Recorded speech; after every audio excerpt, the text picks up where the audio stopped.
రీసెంట్‌గా జరిగిన కర్నూలు బస్సు ప్రమాదం గురించి అందరికీ తెలిసిందే. అసలు మరి ఈ స్లీపర్ బస్సులనేవి ఎందుకు ప్రమాదాలకి గురవుతూ ఉంటాయో మనతో పాటు మాట్లాడడానికి నాగిరెడ్డి గారున్నారు. వారిని అడిగి తెలుసుకుందాం. సార్ నమస్తే అండి. అంటే రీసెంట్‌గా జరిగిన బస్సు ప్రమాదం చాలా మంది ప్రాణాలు తీసుకుంది. ఎందుకు ఇలా జరుగుతోంది అసలు? చాలా పెద్ద ట్రాజడీ. 20 మంది ఫ్యామిలీలు వెరీ వెరీ ఇంపార్టెంట్ మనుషులు కోల్పోయిందనమాట.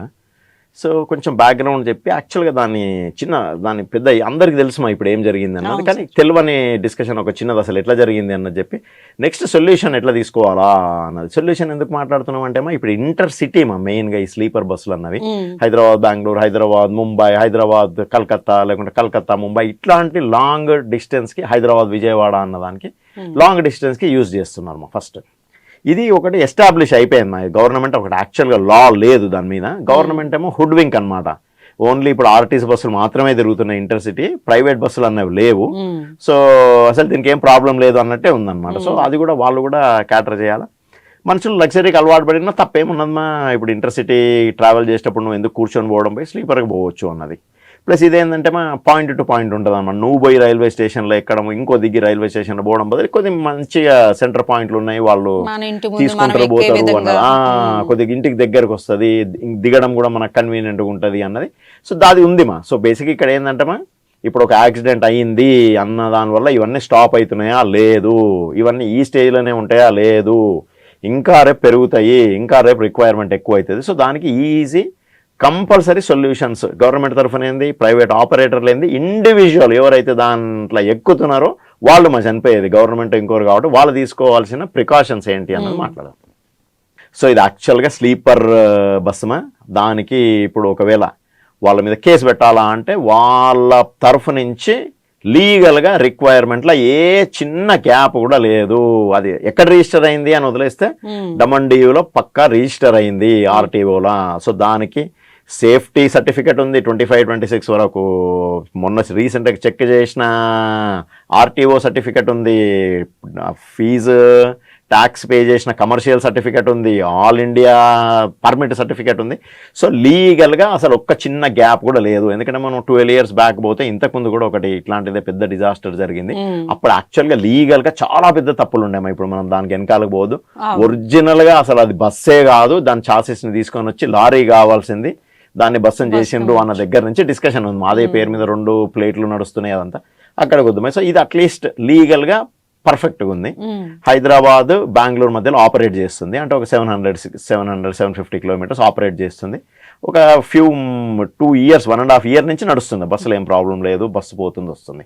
రైట్. ఇక్కడ తప్పు మనం డిసైడ్ చేయాల్సింది ఏంటంటే రోడ్డా, బస్సా, యాజ్ ఇన్ ఫిజికల్ డ్రైవరా, లేకుంటే ఇంకేం జరిగిందా అన్నది. సో ఓవరాల్గా నాకు అర్థమైంది వేరియస్ న్యూస్ పేపర్లు, టీవీలో పోలీస్ వాళ్ళు ఇన్వెస్టిగేషన్ ఆఫర్ చెప్పినది ఏంటంటే 2 పిల్లలు ఆ కర్నూలు ఆ హైవేకి దగ్గర ఉన్న ఊర్లో బైక్ మీద 7 o'clock, ఆ విజువల్స్ కూడా వచ్చినాయేమో, వాళ్ళు పోయి 7 o'clock 8-9 o'clock మధ్య 2 సార్లు పోయి వైన్ షాప్లో మందు కూడా కొనుక్కున్నారు. అంటే మనం ప్రూవ్ చేయలేము తాగిన రాలేదు అన్నది, కొనుక్కున్నారు. దాని తర్వాత ఒక పెట్రోల్ బంక్, రోడ్డు మీద ఉన్న పెట్రోల్ బంక్లో 1 2 3 4 5 6 పెట్రోల్ బంక్ ఉన్న పాయింట్లో జనరల్గా వాళ్ళకి తెలుసు అనమాట, అక్కడనే బైక్లకు పోస్తారు అని.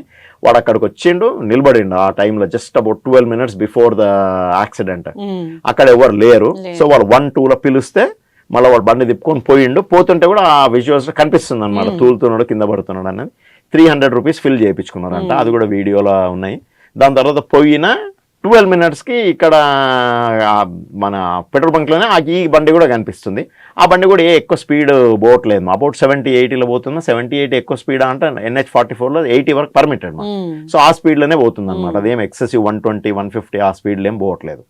రైట్. సో ఇప్పుడు లాస్ట్ ఎక్స్ప్లెనేషన్ ఇది ఎవరు ఎక్స్ప్లెయిన్ చేయలేంది, కానీ తెలిసింది ఏంటంటే డ్రైవర్ని లాస్ట్కి పట్టుకొని వచ్చిండు, ఆయన పెద్ద తప్పు చేసిండు. ఒకటి బైక్లో ఉన్న ఎవరైతే చనిపోయిన ఆయన వెనక కూర్చుని ఆయన 2 పెద్ద తప్పులు చేసిండు. వాళ్ళు 2 కొద్దిగా సమయస్ఫూర్తితో అక్కడ నిలబడి అంటే అందరు సేవ్ అవుతుంటే రైట్. ఇక్కడ ఏం జరిగిందంటే వాళ్ళు పెట్రోల్ పోపించుకొని పోతున్నారు, వాడు తాగుడు మైకంలా డివైడర్ని గుద్దిండు అంట, మనకు తెలియదు. సో గుద్దినాక బండి పడిపోయింది, వానికి సివియర్ హెడ్ ఇంజరీ అయ్యి ఆయనకి వెనక స్వామి అన్న మనిషి బండి ఏమో రోడ్డు మధ్యలో ఉంది. సో వాడిని పక్కకి తీసుకొని పోయి చెక్ చేసిండు, వానికి ఊపిరి ఆడట్లేదు, చనిపోయిండు అని కన్ఫర్మ్ చేసుకున్నాడు. ప్లస్ వాడు అక్కడ కూడా సమయస్ఫూర్తితోనే ఆ రోడ్డు మీద బండిని లాగడానికి ప్రయత్నం చేస్తున్నాడు అనమాట. పోయి తీసుకొని బండిని పక్కన లాగుదాం, మనకు అర్థమైంది అనమాట బండి అన్నది రోడ్డు మధ్యలో అంత పెద్దగా ఉంటే ఇంకేమన్నా అవుతుంది అన్నది. అక్కడికి కూడా సమయస్ఫూర్తి ఉంది, చనిపోయిన మనిషి దగ్గరనే కూర్చొని ఏడవడం మొదలు పెట్టకుండా పాపం అది చెయ్యడము. ఇంకా చేయకముందే ఈ బస్సు 80 స్పీడ్లో వస్తుందా, 80 స్పీడ్లో ఉన్నప్పుడు ఏంటంటే డ్రైవర్ను మీరు చూస్తున్నప్పుడు కార్లో బైకులు పోతున్నాయి చూస్తుంటాడు, లేకుంటే మనం ఎద్దో ఇంకోటి క్రాస్ చేస్తున్నా చూస్తుంటాడు. కానీ ఒక ఐటమ్ రోడ్ మీద పడుంది, ఇది మనది బైక్ ఇది అని ఐడెంటిఫై చేయలేడు అనమాట వారు. అక్కడ కూడా ఎక్స్ప్లెనేషన్ ఏంటంటే ఇప్పుడు డ్రైవర్ ఇచ్చింది, ఒకవేళ నేను ఆ బండిని 2 టైర్ల మధ్యలో ఇరికించకుండా నేను వేరేదేమన్నా క్రాస్ చేయడానికి ట్రై చేసింటే ఆ స్పీడ్లో బండే పల్టీ కొడుతుండే. కాబట్టి నాకున్న బెస్ట్లో నాకు ఏదో తెలియదు 80 స్పీడ్లో నేను 2 టైర్ల మధ్యలోకి తీసుకున్నాను బండిని. ఆయన ఎక్స్పెక్ట్ చేస్తాడు ఆమె ఇవంతా కొత్తగా నేర్చుకునేడు అనమాట. అది పెట్రోల్ అప్పుడే 300 ఫిల్ అయ్యింది, బండి కిందికి వచ్చింది, బండి రాసుకుంటుంది. రైట్ మా. సో తప్పు ఇంకా ఇప్పుడు మనం ఏంటంటే నేను జడ్జిని కాదన్నా తేల్చడానికి, మనిషి మందు దాగి తప్పు చేసిండా, వాడు బండి గుద్ది తప్పు చేసిండా, స్వామి తప్పు చేసిండా, డ్రైవర్ ఇంకేమైనా చేయాల్సిండా నన్ను వదిలేస్తే. ఇంక ఇప్పుడు ఇది ప్యాసింజర్ బస్సులో స్లీపర్ ప్యాసింజర్లు ఉన్నారు, ప్లస్ 400 బట్ వేరే కూడా ఉన్నాయి మా లగేజ్లు, వీళ్ళవి కాకుండా ట్రాన్స్పోర్ట్ చేసే లాజిస్టిక్ లగేజ్లు ట్రాన్స్పోర్ట్ చేస్తున్నారు హైదరాబాద్. దాంట్లో 400 ఫుల్లీ రెడీ టెలిఫోన్లు, మొబైల్ ఫోన్లు ఉన్నాయన్నమాట విత్ లిథియం బ్యాటరీ. చాలా పేలిపోయినాయి. సో ఏమైందంటే వాడు ఆ 2 టైర్ల మధ్యలోకి వచ్చి అది రాసుకోవడము, వాడిని ఇంకా అవన్నీ మనం ఎక్స్ప్లెయిన్ చేయలేము. అది పెట్రోల్ బ్లాస్ట్ అయిందా, పెట్రోల్ ట్యాంక్ రాసుకుందా, మంటలు వచ్చినాయి, అది ఫస్ట్ అక్కడి నుంచి స్టార్ట్ అయింది. దాని తర్వాత అవంతా ఇన్వాల్వ్ అయినాం. అంత పెద్ద లిథియం బ్యాటరీలు 400 లిథియం బ్యాటరీలు ఉంటే ఏం కావచ్చు, అది కొద్దిగా డిస్కషన్ చేయడం కూడా కష్టం. అది సో అది జరిగింది. దాని తర్వాత ఇప్పుడు ఒక 2-3 మనుషుల నుంచి ఫస్ట్ హ్యాండ్ ఎక్స్ప్లెనేషన్ ఉంది. ఒక యూత్ ఆయన హైదరాబాద్ నుంచి అక్కడ పోతున్నాడు టెక్కి. సో అందరికంటే ఫస్ట్ లేచిండు. ఆయన చెప్పింది ఏంటంటే నేను లేస్తేనే అప్పటికి సౌండ్ అదే స్మూత్గా పోతుంది బస్సు, ఏమో యాక్సిడెంట్ అయినట్టు నాకు సౌండ్ వచ్చింది. నేను దిగి చూస్తే నాకు ఏదో కనిపిస్తుంది ముందు, సమ్ ఫైర్ స్టార్ట్ అయింది, స్మోక్ వస్తుంది అని. ఆయన దగ్గరికి పోయి చూస్తే ఓపెన్ కాలేదు, డ్రైవర్ లేడు. అవన్నీ ఏంటంటే ఎలక్ట్రానిక్ లాక్ ఉంటుంది దానికి. చూసిండి ఇంకిద్దరు ఉన్నారు. సో ఆల్రెడీ వేరే వాళ్ళు 1-2 పైన వాళ్ళు ఉన్నారు, పలగొడుతున్నారు వాళ్ళు. సో మేము యాక్చువల్గా పెద్ద దగ్గరికి పోయి నేను షోల్డర్తోని, చేయితోని, కాలుతోని మేము 3 ట్రై చేస్తే పగిలింది. అది వెనక నుంచి కూడా ఎవరో కార్ ఆయన వచ్చి ఆపిండు, పలగొట్టిండు. మేము దిగినాము, ఒక 7-10 మందికి హెల్ప్ చేసినాము. అప్పటి లోపల ఒక 5-6 మందికి హెల్ప్ చేసినాము. సో 40లో ఒక 21 మంది సేవ్ అయినరు. మిగతా వాళ్ళని మేము సేవ్ చేసే లోపలనే ఇంకా ఫ్రంట్ నుంచి ఫైర్ స్మోక్ వచ్చేసింది. దాంట్లో ఓల్డ్ పీపుల్ ఉన్నారు, చిన్న వాళ్ళు ఉన్నారు, కాబట్టి వాళ్ళని సేవ్ చేయలేకపోయినా.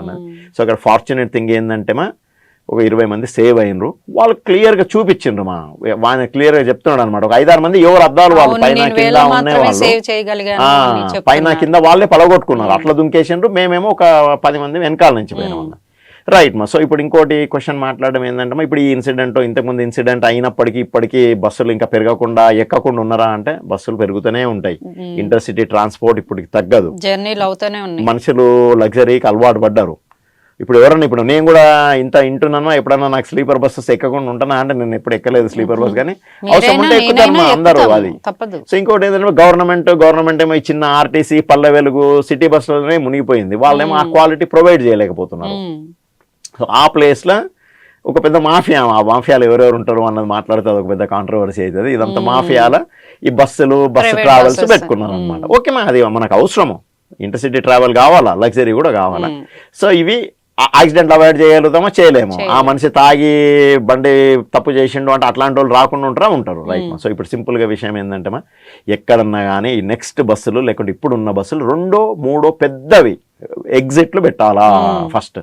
ఈచ్ టైమ్ బస్సు స్టార్ట్ అయినప్పుడు ఫస్ట్ స్టార్టింగ్ పాయింట్లో, లేకుంటే ఇంక అందరు ఎక్కేసినారు మేము ఇక్కడి నుంచి వెళ్ళిపోతున్నాము అన్న టైంలో ఒక్క సెకండ్ ఆపి ఎంతమంది మేల్కొని ఉన్నారో వాళ్ళకి ఒకసారి చూపించాలి మాది ఏంది అన్నది, ప్లస్ దాన్ని చెక్ చేయాలా అనమాట. అది ఎమర్జెన్సీ అన్నది ఉన్నది, కానీ నువ్వు ఎప్పుడు ఓపెన్ చేయకుండా అది ఓపెన్ కాదు, మీకు అవసరం వచ్చినప్పుడు అది చూపించాలి. ఇంకా లాస్ట్ ఈజియెస్ట్ విషయం, అవి అద్దాలు పెద్ద అదేదో మనకు బుల్లెట్ ప్రూఫ్ అద్దాలు లాంటివి కాదనమాట. ఒక చిన్న 100 రూపాయల కొంచెం మెటల్ షార్ప్ స్పోక్ ఉన్న మెటల్ హ్యామర్ ఉంటే 4 సార్లు ఒకటే ప్లేస్లో కొడితే పగులుతుంది. అఫ్కోర్స్ దుంకడము అది ఇంకా ఆ హైట్ ఫైర్ ఉన్నప్పుడు కింద పడితే కాలు ఇరగడము చనిపోవడంకి తేడా ఉన్నప్పుడు దుంకుతారు ఎవరన్నా ప్రాణాలతో కానీ. బయటపడతారు అట్లా. అట్లీస్ట్. ఇంకా లాస్ట్ ఇక్కడ జరిగిన మేజర్ తప్పు ఏంటంటే ఆయన ఎవరైతే బతుకున్నాడో ఆయన ఒక నలుగురిని అలర్ట్ చేసినా కానీ బాగుంటుండే. డ్రైవర్ ఏం చేసిండు అంటే ఏదో జరిగిపోయింది అని దుంకి పారిపోయిండు అనమాట. అట్లీస్ట్ డ్రైవర్ ఉండి ఫ్రంట్ డోర్ అవి రెండు ఓపెన్ చేసి ఆయనతో ఎంత మందితో వీలైతే అంత మందిని కిందికో బయటకో గైడ్ అని చెప్పింటే అట్లా కూడా ఎవరు ఏం ప్రాబ్లం కాకుండా సేవ్ అవుతుంది. సో లాస్ట్ కి రెండు విషయాలు ఏంటంటే ప్రతి ఒక్క స్లీపర్ సీట్ దగ్గర ఒక మెటల్ హ్యామర్ ఉండాలా.